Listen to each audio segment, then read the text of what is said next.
निदिया नहीं लागे हमके जब से आइल सहरिया।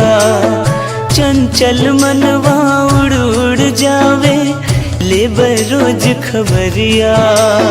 निदिया नहीं लागे हमके जब से आइल सहरिया। चंचल मनवा उड़ उड़ जावे ले रोज खबरिया। कैसे होई बिना हमरे हो गौआ हमार।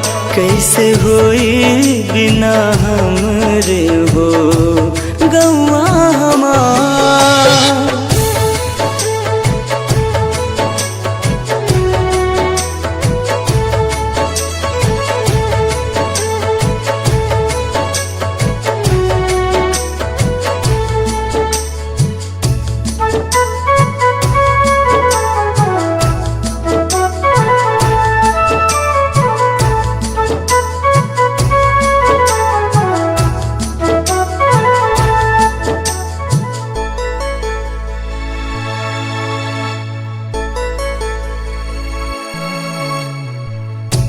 रोज सवेरे उठ के जाए हम सिवान में। रोज सवेरे उठ के जाए हम सिवान में। घूमिला हो डाड़े मेरे खेत खलिहान में। घूमिला हो डाड़े मेरे खेत खलिहान में। चढ़ते सावन झलुआ झूली गाय खूब कजरिया। जोनहरी के खेत में बाल भुजाला बरसत रहे बदरिया। बलिया खाई मौज उड़ाई मिले खुशियाँ पार। कैसे होई बिना हमरे हो गौआ हमार।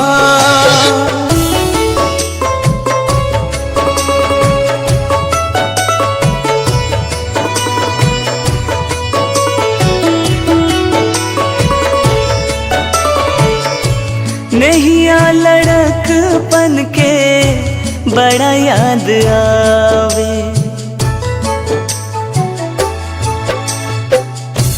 नैया लड़कपन के बड़ा याद आवे। जिंदगी ने छावर कर दी इतना उभावे। जिंदगी ने छावर कर दी इतना उभावे। निरखत झटपट पलक झुकावत लुकत लजात नयनवा। कई के रोज बहाना आवे हमसे मिले मचनवा। संग मिल के गाई गावत जाई गीतिया हजार। कैसे होई बिना हमरे हो गौआ हमार।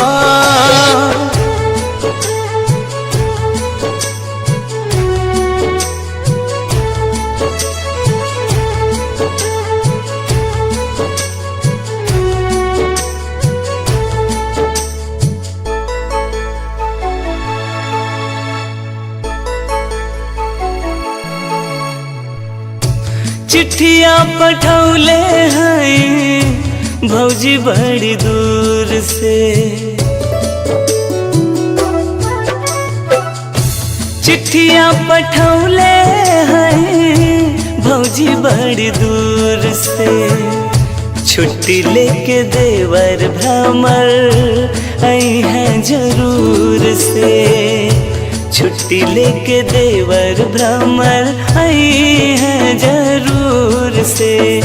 राखी लेके राह निहारे रसिक का बहनिया।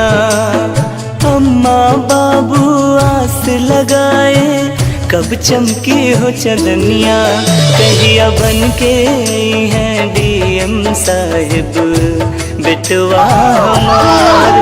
कैसे हुई बिना हमरे हो गौआ हमार। कैसे हुई बिना हमरे हो गौआ हमार कैसे होई बिना सब्सक्राइब करें हो। और बेल आइकन को दबाना न भूलें।